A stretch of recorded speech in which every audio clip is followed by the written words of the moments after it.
Hello students, how are you?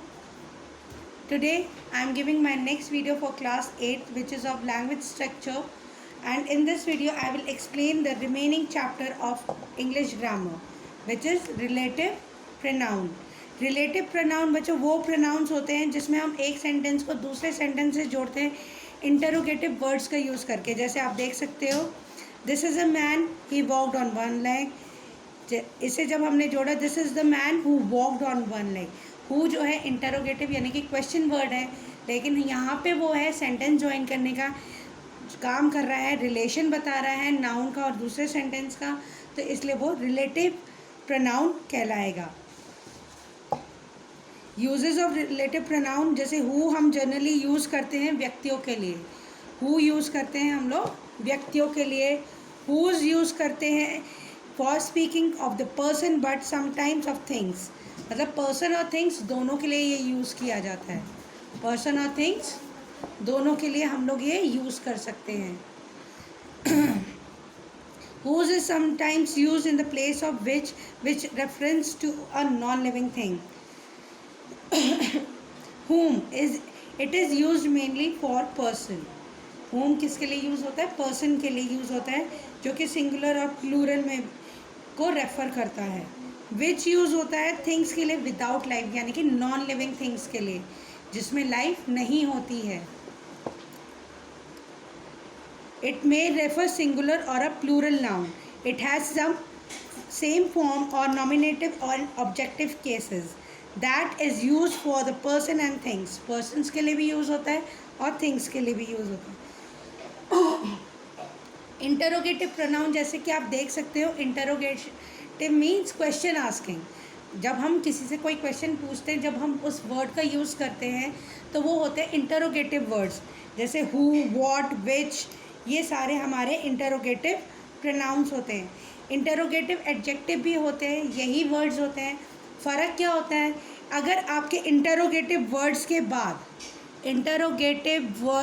बाद अगर helping verb आ रही है, is, am, are, was, were, will, shall, do, does, did, ये सारे हेल्पिंग वर्ब हैं. अगर ये आ रही है तो वो प्रोनाउन होगा.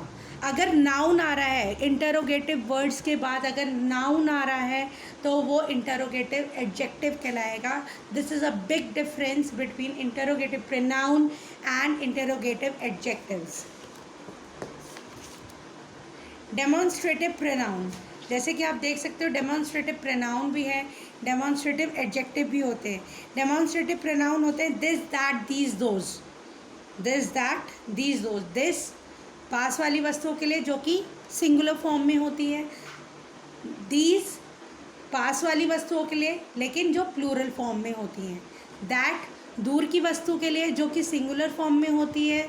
दोज दूर की वस्तुओं के लिए जो कि प्लूरल फॉर्म में होती हैं. जैसे दिस एक के लिए, दीज कई के लिए, दैट एक के लिए, दोज कई के लिए. दिस और दीज पास की वस्तुओं के लिए, दैट और दोज दूर की वस्तुओं के लिए. डिफरेंस होता है इंटरोगेटिव प्रोनाउन और डेमॉन्स्ट्रेटिव प्रोनाउन और डेमॉन्स्ट्रेटिव एडजेक्टिव में. इसमें भी वही सेम डिफरेंस है जो इंटरोगेटिव में मैंने बताया. अगर in this, that, these, those, ये चार वर्ड्स हैं, दिस, दैट, दीज, दोज, अगर इनके बाद अगर आपकी हेल्पिंग वर्ब आ रही है, हेल्पिंग वर्ब अभी मैंने बताया था, is, am, are, was, were, will, shall, do, does, did, has, have, had, अगर इनमें से हेल्पिंग वर्ब आ रही है तो वो आपके डेमॉन्स्ट्रेटिव प्रोनाउन होंगे. और अगर हेल्पिंग वर्ब नहीं आ रहे हैं तो वो आपके डेमॉन्स्ट्रेटिव एडजेक्टिव कहलाएंगे.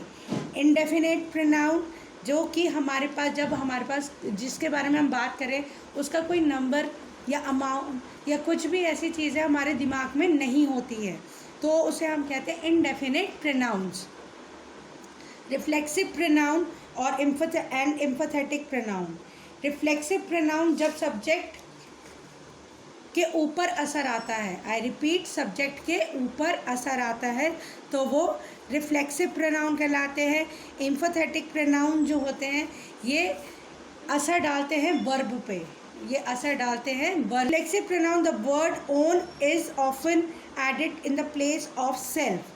जैसे आप देख सकते हो रिफ्लेक्सिव प्रोनाउन में ये सेल्फ वाले वर्ड आते हैं, your self, my self, her self, it self, ये आएंगे आपके ऑब्जेक्ट के प्लेस के साथ। मैं रिपीट कर रही हूँ, रिफ्लेक्सिव में ये ऑब्जेक्ट के स्थान पे आते हैं, एम्फेथेटिक में ठीक सब्जेक्ट के बाद में आते हैं, तो ये एम्फेथेटिक प्रोनाउन कहलाते हैं।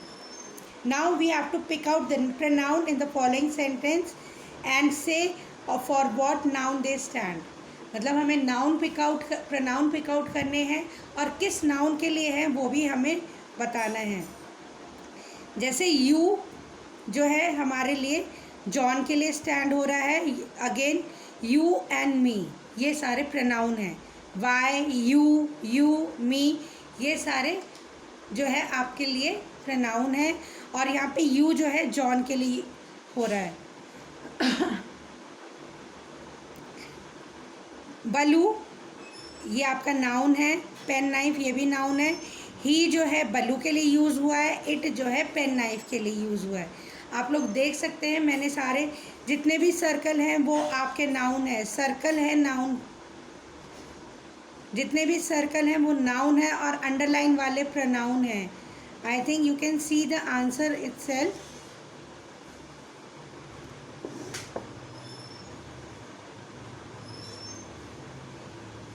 In the following sentences, underline the pronoun which then identify the type of pronoun by writing above P for personal, R for reflexive, E for empathetic। जैसे पहले वाले में herself जो है reflexive है, सेकंड वाले में herself अगेन ये empathetic है, सेकंड वाले में empathetic है, थर्ड वाले में himself reflexive है, her जो है personal pronoun है तो P लिखेंगे, इटसेल्फ जो है आपका ये रिफ्लेक्सिव प्रोनाउन है, यू पर्सनल प्रोनाउन है, देम पर्सनल प्रोनाउन है। Again turn the page please.